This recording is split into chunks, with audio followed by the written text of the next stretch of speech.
Kaya, ayan, for today's video, ayan, bumili tayo sa Ace Hardware ng parang shoe rack, pero hindi shoes ang ilalagay namin. Shelving unit siya mga pangga, na parang shoe rack. Ayan, shelving unit na sa mga 1, 2, 3, 4, 5. 5 yung ano niya, layer niya mga pangga. Kasi yung tindahan namin, balak namin i-upgrade yung mga lagayin kasi sobrang pangit at ang gulo. So, ito yung binili namin mga pangga. Binili namin, ganito siya, ayan, sa Ace Hardware.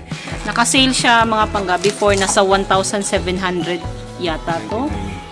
1,799 mga pang mga 1,800 ganun. So ngayon naka-sale na lang siya ng 1,200 something mga pangga. So may 4 pieces dito, 4 layers, nasa 1,049. So kinuha namin is yung 5 layers mga pangga. So dalawa na yung binili namin and feeling ko okay naman siya at hindi siya slippery kasi parang matte siya. Ayan. So yan yung ating binili mga pangga. So actually mga pangga, itong tindahan namin ganito yung itsura. Yan yung So ito yung balak naming ayusin. Kasi sobrang gulo ng pangga. Parang pwede na siya pamahayan ng ahas. Ayan, 'di ba? So mamaya ipapakita natin yung before and after.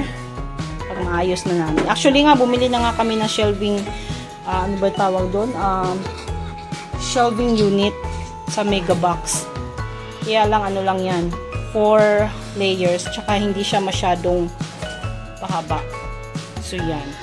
So i-assemble muna natin yung mga pangga and then after that tingnan natin kung ano yung kakalabasan ng ating shelving unit sa ating store. So ngayon, na-assemble niya yung mga pangga, no? Na-assemble niya. Ganito siya kalapad mga pangga. Ang lapad niya is, ang length niya is 35.4 inches. Tapos yung width niya is 15.8 inches. Tsaka yung height niya is 70.9. So ayun siya. Ganda yung niya kasi hindi madulas. Ayan. So mabilis lang naman siya i-assemble mga pangga. Ang mahirap dito is yung yung pag-arrange sa tindahan kasi pagod ako. So ayan, magulo yung aming bahay, di pa kami nakakapagtupi.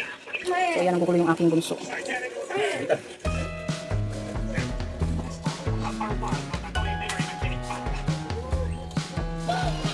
Amoy? Ano pa ulit ng amoy? Hindi ko kailangan ng hammer yan.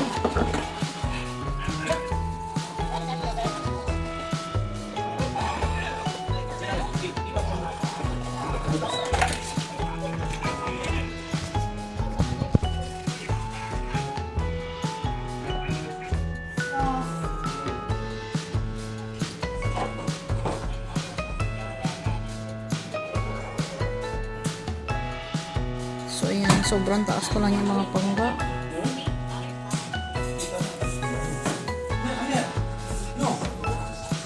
Tapos isa nga tanan pala to, masyadong mataas pala to mga pangga.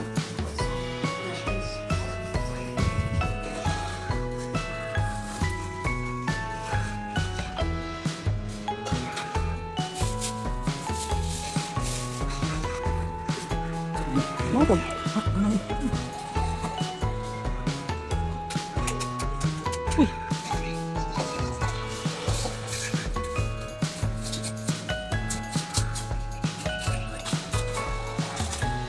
So yan mga pangga, ilalagay na natin yung ating shelving unit.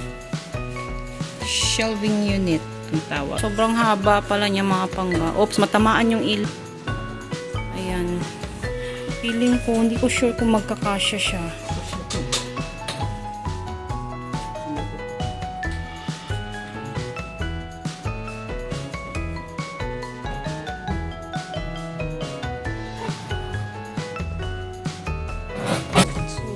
Na may nilagay sa kabilang side mga pangga, tapos yung isa is dito naman sa kabila.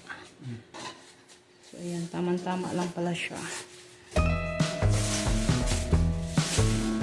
Taas din na. Oops, ang suga ha. Ano? Bakit? Oh, dandahan ang kuan.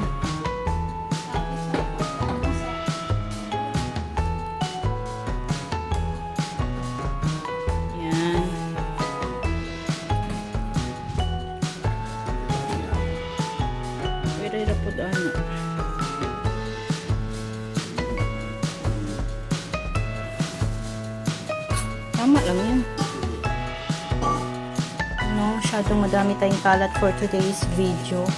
Hindi pa natin na-arrange yung ating i-arrange mga panggas. So, try na nating mag-arrange. Ito yung mga baba.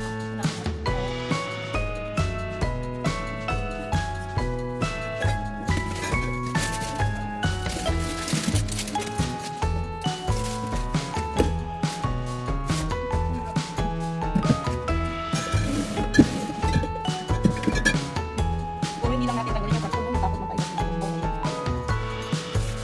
Yung mga mabibigat, siguro yung taas.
tapos na yung ating pag-ayos. Ayan, medyo magulo pa siya pero okay na rin kaysa yung nakaraan, 'di ba mga pangga?